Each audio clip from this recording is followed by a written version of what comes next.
Halo Sobat Otomotif Channel, terima kasih telah mengklik video ini. Pada kesempatan kali ini, Otomotif Channel akan membahas sejarah Suzuki Smash dari waktu ke waktu. Tonton videonya sampai habis ya.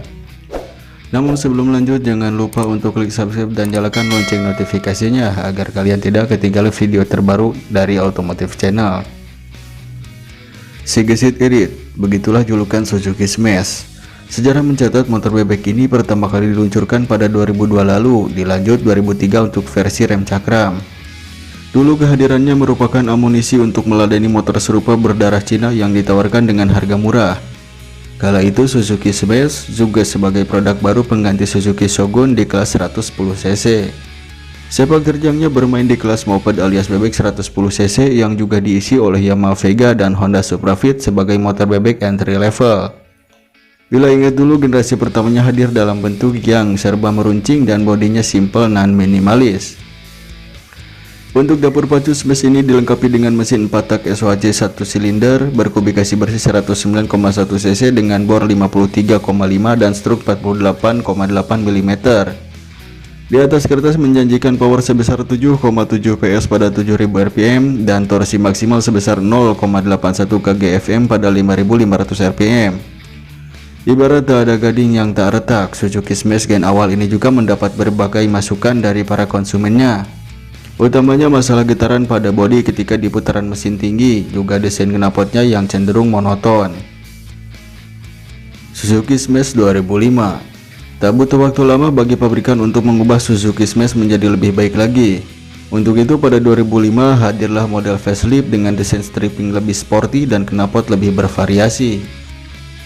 Biar makin menarik lagi, Suzuki menambahkan varian SR atau Street Runner. Yang jadi pembeda adalah pelek model palang 5, stripping berbeda, dan per suspensi belakang warna kuning. Sederhananya varian sporty untuk konsumen yang mau tampil beda. New Suzuki Smash 2006. Belum cukup, Suzuki Smash kembali bersolid pada 2006 dengan generasi keduanya lewat beberapa ubahan besar. Paling signifikan adalah lampu sen yang sebelumnya menyatu di batok lampu pindah ke tameng depan. Konstruksi rangka juga diperbaiki untuk mereduksi vibrasi. Sebelum dirilis, pabrikan mengetesnya dalam uji ketahanan dengan menempuh jarak 4226 km selama 50 jam non-stop. Ini sebagai upaya menguatkan eksistensi motor dan mesinnya yang dikenal bandel, irit, tahan banting, dan berdurabilitas tinggi. Pada generasi penerusnya, hadir juga varian anyar Suzuki Smash Night Rider yang dibalut keseluruhannya warna hitam, shock breaker clear merah, serta cakram sporty yang juga ada warna merahnya. Suzuki Smash Titan 2010. Lama tak ada ubahan, akhirnya pada 2010 perusahaan otomotif asal Jepang ini memberikan penyegaran yang lebih signifikan lagi. Bodi motor dibuat futuristik dengan lekukan tegas, sayap sampingnya yang paling menarik desainnya, beda dari motor bebek lain. Hanya saja untuk generasi terbaru ini namanya berubah menjadi Suzuki Smash Titan. Pabrikan mengklaim ini merupakan Smash dengan desain terbaik.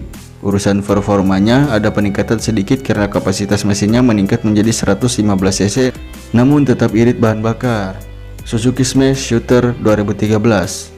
Sayangnya penerimaan pasar model Titan kurang begitu menggembirakan, makanya seperti tak hilang akal, Suzuki Indonesia kembali membuat gebrakan baru terhadap produk andalannya. Pada tahun 2013, hadirlah penerus motor bebek ini yang disebut Shooter.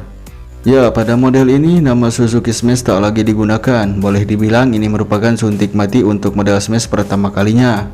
Namun begitu, Shooter tetap membawa DNA Smash sebagai motor bebek yang ringkas dan terjangkau.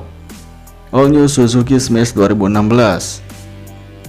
Lagi-lagi penyerapan pasar terhadap motor bebek ini tak sesuai ekspektasi. Untuk itulah pabrikan kembali menghidupkan lagi si motor bebek yang sempat mati suri selama 3 tahun. Walaupun pasarnya kecil, Suzuki tetap menghadirkannya sebagai pilihan di masyarakat. New Suzuki Smash hadir lagi pada 2017. Suzuki Smash FI mengemas mesin 113 cc 4 langkah SOHC 2 katup berpendingin udara. Motor ini mampu memompa tenaga sebesar 9,3 PS di 8000 rpm dan torsi maksimal sebesar 9,1 Nm di 6000 rpm. Output tersebut didistribusikan ke roda belakang menggunakan transmisi semi otomatis 4 percepatan.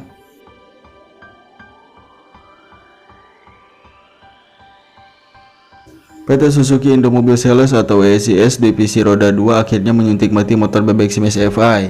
Pasang surut penjualan motor tersebut menjadi alasan utamanya disuntik matinya motor bebek Suzuki Smash FI di Indonesia lantaran penjualannya yang terus merosot. Tipe motor ini terus tergerus oleh eksistensi motor matic dan akhirnya Suzuki Smash berhenti produksi pada tahun 2021.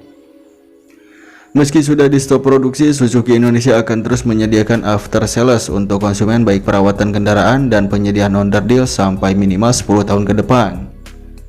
Mencuatnya penjualan motor bebek di Indonesia. Secara data dan fakta, penjualan motor bebek di pasar Indonesia memang terus menurun di 2020 lalu misalnya. Berdasarkan statistik laman resmi Asosiasi Industri Sepeda Motor Indonesia atau AISI, penjualan motor bebek hanya berkontribusi 6% saja, berbanding jauh dengan motor matic yang absolut di 87,9%. Sayonara Suzuki Smash. Sementara dari periode Januari sampai September 2021, kontribusi penjualan motor bebek juga kurang memuaskan atau menyumbang 6,54% saja. Unggul sedikit dari motorsport sebesar 6,17%. Sementara segmen paling tinggi masih di tipe matic dengan catatan penjualan 87,29%. Jika punya rencana membeli motor ini, Suzuki Smash FI dijual dengan bandrol 16,8 juta OTR buat varian SR FI dan 16,1 juta untuk varian RFI. Keduanya sudah berstatus OTR. Peluang Suzuki Smash jadi incaran kolektor pun terbuka lebar melihat tren belakangan ini yang mengarah pada motor bebek restorasi. Menginjak umurnya yang ke-18 tahun pada 2021, keputusan menyuntik mati oleh pabrikan pun harus diputuskan. Sekali lagi, sayonara Smash. Namun satu hal yang membuat kemunculan motor legendaris ini dikenal baik oleh masyarakat Indonesia bahkan sampai saat ini, yakni lewat jargon yang sudah terpatri di ingatan kita, si gesit irit. Sayonara. Cukup sekian pembahasan kali ini, semoga bisa menambah ilmu pengetahuan kalian tentang motor yang dijuluki si gesit irit ini. Jika ada kesalahan dalam pembahasan silakan dikoreksi saja. Jangan lupa untuk klik subscribe dan nyalakan lonceng notifikasinya. Saya dari Automotive Channel pamit, akhir kata wassalamualaikum warahmatullahi wabarakatuh.